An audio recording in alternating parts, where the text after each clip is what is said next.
ಪ್ರಿಯ ವೀಕ್ಷಕರೇ, C9 ಕನ್ನಡ ಸುದ್ದಿವಾಹಿನಿಗೆ ಸ್ವಾಗತ. ನಾನು ನಿಮ್ಮ ಸುಮಾ ಪಾಟೀಲ್. ಶಿಕ್ಷಣದಿಂದ ರಾಷ್ಟ್ರ ಅಭಿವೃದ್ಧಿ ಹೊಂದಲು ಸಾಧ್ಯ, ಮುಖ್ಯ ಗುರು ಸಲೀಂ ಪಟವಾರಿ. ಯಾದಗಿರಿ ನಗರದ ಕಿಲ್ಲನ್ಕೇರ ಗ್ರಾಮದಲ್ಲಿ ನಡೆದ 78ನೇ ಸ್ವಾತಂತ್ರ್ಯೋತ್ಸವ ದಿನಾಚರಣೆ.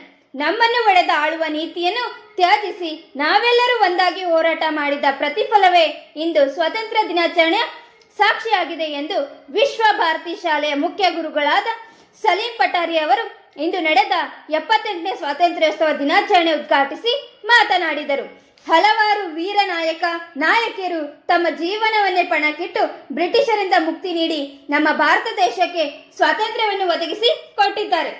ದೇಶದ ಸಂಪತ್ತನ್ನು ಲೂಟಿಕೋರರಿಂದ ದೇಶವನ್ನು ನಾಶ ಮಾಡುವಲ್ಲಿ ಬ್ರಿಟಿಷರು, ಪೋರ್ಚುಗೀಸರು, ಡಚ್ಚರು, ಯುರೋಪಿಯನ್ನರು ಹೀಗೆ ಮುಂತಾದವರಿಂದ ನಾಶವಾದ ಭಾರತ ದೇಶ ಆಗಸ್ಟ್ 15, 1947ರಂದು ಭಾರತ ಸಂಪೂರ್ಣವಾಗಿ ಸ್ವತಂತ್ರವಾಯಿತು ಎಂದು ಹೇಳಿದರು.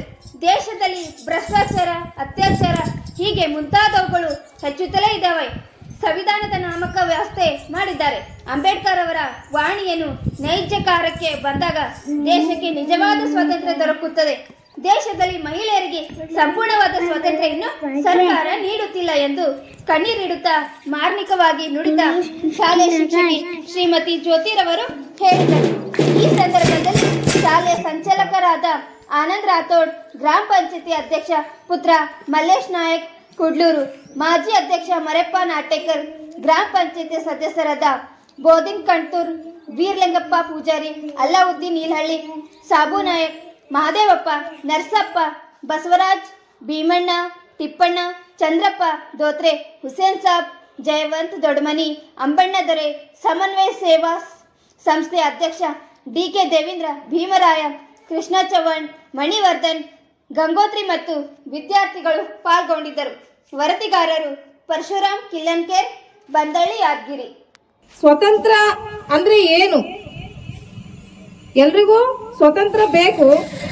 ನಿಜವಾಗ್ಲೂ ನಾವು ಅಂಬೇಡ್ಕರ್ ಸರ್ ಅವರಿಗೆ ಧನ್ಯವಾದಗಳನ್ನು ಸಲ್ಲಿಸಬೇಕು. ಯಾಕಂದ್ರೆ ಮಹಿಳೆಯರು ಸ್ಪೆಷಲ್ ಆಗಿ ಹೆಣ್ಣು ಮಕ್ಕಳಿಗೆ ಶಿಕ್ಷಣ ನೀತಿಯನ್ನು ತಂದುಕೊಟ್ಟವರೇ ಅವರು.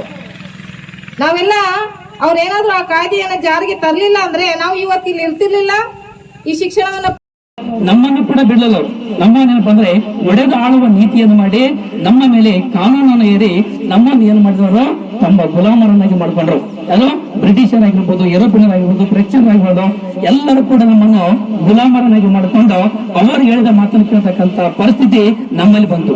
ಇದು ನೋಡ್ರಿ, ನಮ್ಮ ದೇಶದಲ್ಲಿ, ನಮ್ಮ ಮಣ್ಣಿನಲ್ಲಿ ನಾವು ಹುಟ್ಟಿರ್ತಕ್ಕಂಥ ನಾವು ಭಾರತೀಯರು ಅವ್ರು ಮಾತು ಕೇಳ್ತಕ್ಕಂತ ಪರಿಸ್ಥಿತಿ ನಮ್ಮನ್ನು ಆಯ್ತು.